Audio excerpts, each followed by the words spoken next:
how did your cooperative perform financially in 2018? You can see at the top line there, our total operating revenue, $51 million.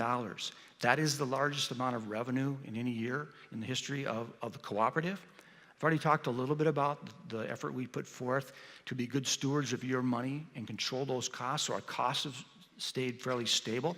So with increasing revenue, fairly stable costs, that led to a very nice margin of $4.5 million this year. Again, that was the largest total margin we've ever had. At the end of the year, your board of directors made the decision to defer $400,000 from 2018 into future years. Why would the board want to do that? We had a banner year in 2018, but we know there's things in the future that might cause our revenue to go down a little bit. There might be things coming that cause our costs to go up. At some point, they may need to make a rate adjustment. By deferring revenue into the future years, they'll have a deferred revenue account to work with to help stabilize their rates as we set rates into the future, trying to keep your rates as stable as we can for as long as we can. I want to point out that $400,000 that was deferred into future years, if the board wouldn't have done that, that top line, the total operating revenue would have been $400,000 higher, and that would have then flowed through, and the total margin at the bottom also would have been $400,000 higher. With the new natural gas business, I want to take some time tonight to explain that and how that works financially with the overall cooperative.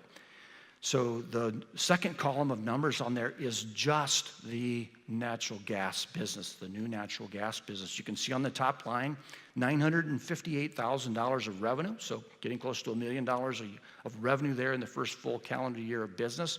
Work your way down to the bottom line, that negative number, negative $157,000. That's a $157,000 loss for our first full calendar year of business. Any new business that starts up has a lot of one-time costs, legal costs, regulatory costs, those types of things. Those will eventually go down, reducing the costs. We'll continue to add new customers and hopefully hit profitability here this year. But the beauty of an electric cooperative getting into the natural gas business, because they work so closely together, is this $239,000 in this arrow. And what I'm trying to point out there is that there's $239,000 of costs last year in 2018 that were allocated off the electric into the natural gas. And we didn't hire any new people, that type of thing. So those were costs that really were already embedded into the cooperative. And with this natural gas business, we're able to allocate that into the natural gas business. So on a net impact basis, considering the $157,000 loss and the $239,000 allocation off the electric into the gas, it kind of has this net positive impact of $81,000. With having a banner year financially for the cooperative, the equity of your cooperative continued to go up. $56 million of equity now on the balance sheet. Back in 2005, that was $23 million. We've grown the equity by $33 million since 2005. On a percentage basis, our equity to total assets is now over 43%. That's right in line, kind of in the sweet spot of where electric cooperative our size with our growth rate should be. Well, we had a great year, good financial statement, strong equity. Your board of directors, again, sat around that table in the boardroom and discussed how much capital credits should we give back to the members this year. They decided on giving back $1.2 million last year that was paid back to the members. So if you were a member of the Lake Region in 1994, 95, or 96, you had received part of that capital credit distribution. That is now 6 consecutive years that we've paid out over $1 million each year. And in the history of the cooperative, we have now paid out nearly $27 million back to the local member owners of Lake Region. Those margins don't go off to faraway investors. They go back to the member owners, and they're back into our local economy. Shifting gears a little bit, let's talk about reliability. Reliability is so important today. When I got up this morning, I used electricity 13 times from the time my alarm went off to the time I got into the office. That's how important electricity is in our daily lives. What this chart points out is the reduced outages over the last several years. Back in 2004, for example, an average On average, each member each year would have about 4.4 hours of outage time. It's come down nicely over the years, cut that in half, down to 2.2 last year.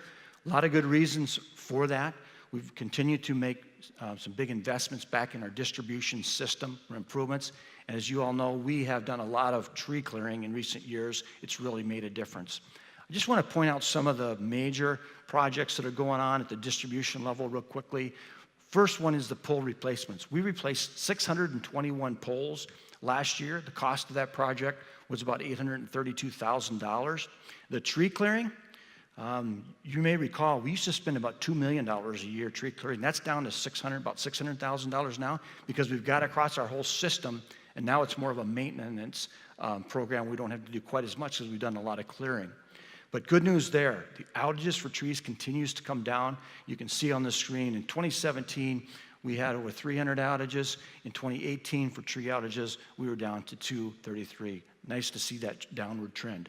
Another new project that we haven't talked a lot about is we are changing out all of the porcelain cutouts on our system. There's a picture of one there. The cutout is actually in that red circle up there. We have 7,432 porcelain cutouts on our system, and we know that they are starting to fail. What happens is they get hairline cracks in them, and that can cause a reliability problem, and it can also cause a safety problem for our employees and for the public.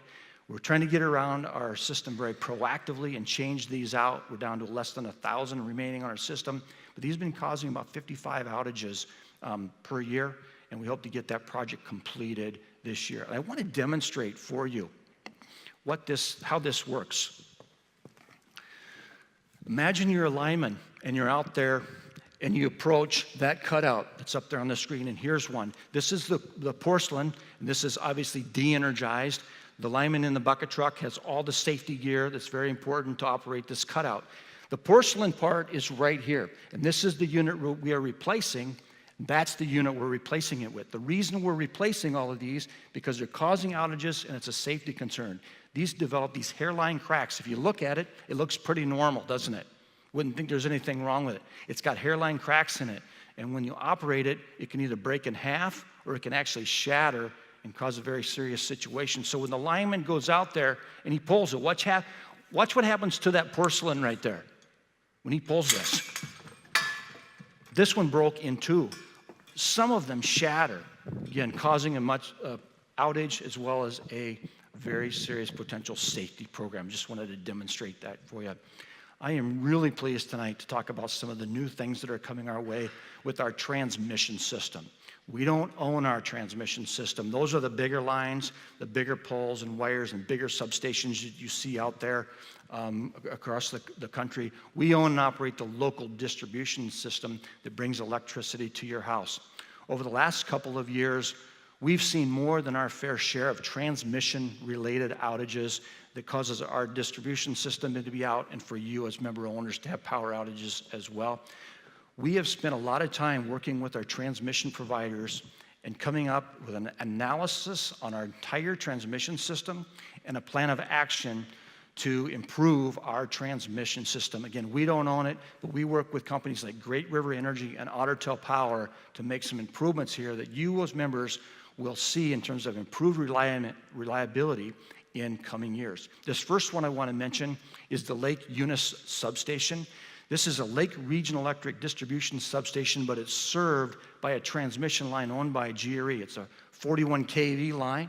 It's a very old line, and we've had problems with it. It is going to be replaced. It's about a $3 million project for this Lake Eunice sub-upgrade. This substation, if you know where it is, it's near Pelican Lake and Lake Eunice. It's going to be a substation upgrade as well as a transmission upgrade. And when this is completed in 2021, the members who are served off of that substation will see an enhanced reliability. Another new project that's coming our way is a new transmission substation called Schuster Lake Transmission Substation. It's going to be owned by Great River Energy. This is a $6.8 million transmission project located just to the northwest of Perham. It's already under construction. This is a very recent picture. It's just started construction here in May and will be done by year end, hopefully if things go well.